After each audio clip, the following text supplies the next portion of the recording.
Hey, good afternoon, everybody. I just had to adjust my backlight a little bit. The so here we go. I acquired this lens here. I'll tell you what it is in a minute. I acquired this lens along with the lens I reviewed yesterday. They both didn't come together, but they showed up at the same time.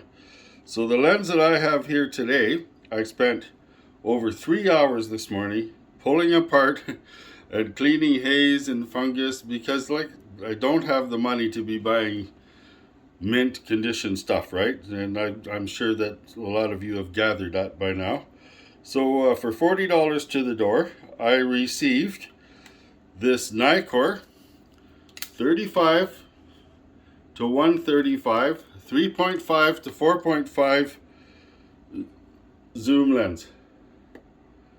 Right? It has an aperture of 3.5 to 22. So after again hand polishing, because some of this haze and stuff when it gets on these lenses, as long as you're lucky enough that it's not in the middle of two cemented together lenses, some of it you have to hand polish off. But I'm not going to go into what I use for the hand polishing. So So anyways, I got that done, got it together. It accepts the HN22 hood. That's the same hood that I use on the 35 to 70 AFS lens, 2.8. So I threw it on the D700 and took it out into the train yard because the weather this morning, it was quite gray this morning. The sun's out now, but it was gray. There was snow blowing. It was cold, minus 22 in the wind. It said minus 8, but the wind chill factor minus 22, so it's quite cold. I was fully suited up like you've seen before. So here's something I need to say before we go any further.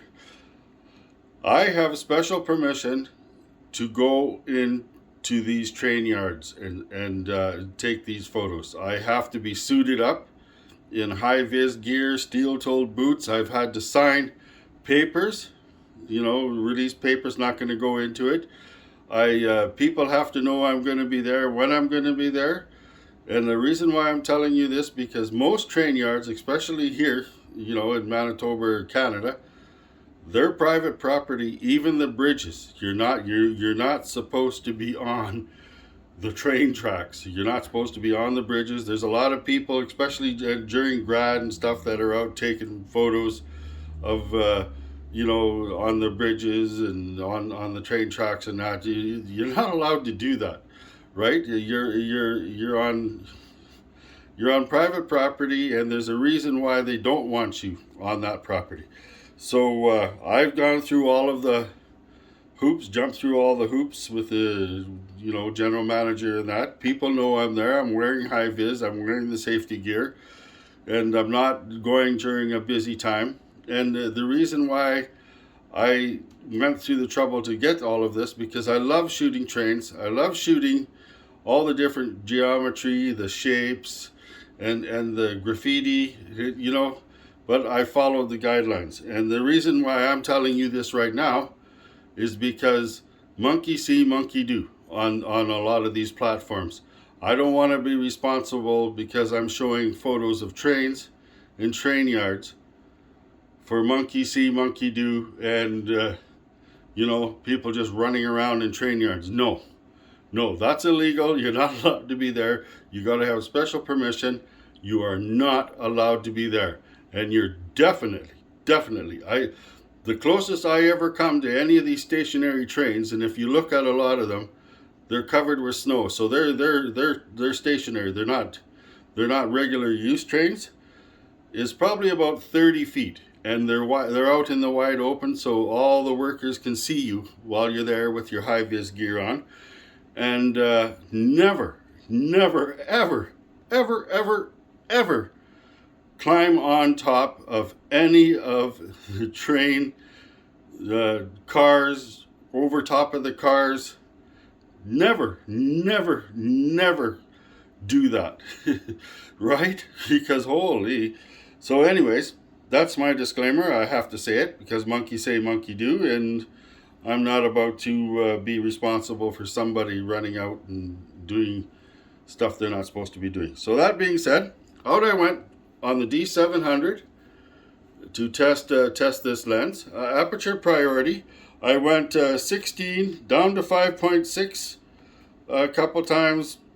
Usually I was at 11 or f16, 8 maybe a few times. You'll notice a few the ones that are 5.6. You'll notice the background falling out. And that I'm not going to start labeling everything. So here it is. I've seen bad reviews, some bad reviews on this lens, and just like the other lens, the reason why I go out and test these lenses first with the D700 or the digital gear before I start throwing expensive film in a film camera is to make sure I know the characters of the lens. Now this lens, when you start facing up or facing down, I notice you're going to get the bends, and I don't think I own a lens that doesn't. So, really, it's pretty much what I'm seeing is an acceptable. It's the skill. You don't take a lens that does that stuff and then start doing it. Like, why would you do that? It's there you go again from yesterday. The photographers learned their lenses, learned their limits, and then adjusted to be within those limits because they were professionals, right? I'm not too sure if this was really a professional lens, and but I'm telling you the results. I've been told that results are soft from this lens, soft results. Well, I'm not seeing that. I'm not seeing that at all. So when this came out in 1984, it would have been for like the FE, the FG, the FE2, F3. It would have been for those cameras around in that era. But because this AIS lens, this is an AIS lens, it has the actual metering prongs, and some people call them rabbit ears, the metering prongs.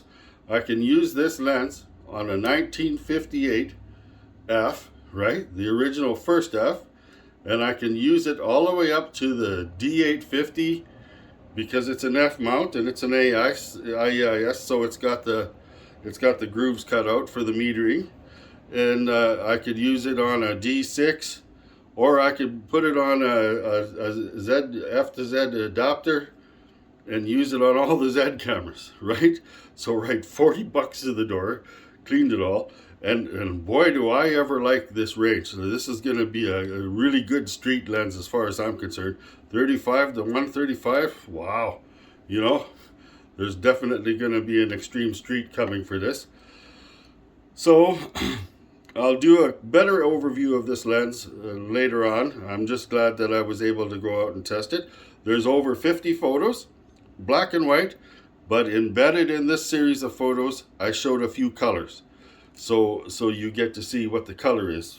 So in all these photos, there's going to be a few color photos show up. So here we go. Nikon D700, right? It's sure a great camera. I'm impressed with this lens. I definitely have that to say. I'm very impressed with this lens. Some of the reviews I've seen are biased again, I think, because a lot of people copycat reviews. So, if they hear someone saying, oh, this flares, or this does this, or this bends, the first thing they're going to do is go out and prove it, right? Instead of just going out and shooting the lens, learning. You can see through the viewfinders of most of these cameras. I don't know, I can see out of mine, through the lens, if things are starting to bend or not. So you got to shoot even your new lenses.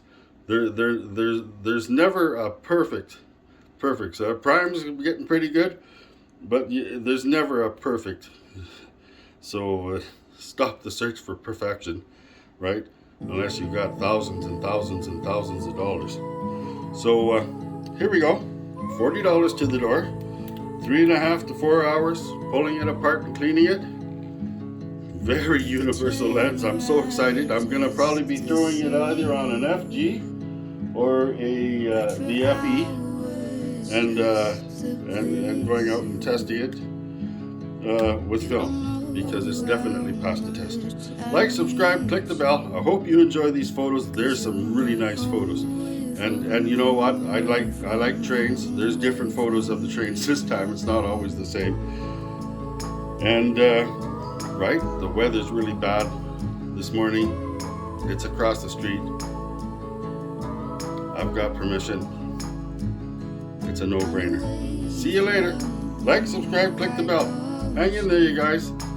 Here comes a new week. Oh, I hit over 1,000 subscribers yesterday for a little while, back down to something like 998 today. But you know, I hit the plateau of 1,000 subscribers. That is, you know, thank you everybody. Okay, see you later. Lens. I'm really excited about using this lens on film. See ya.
In the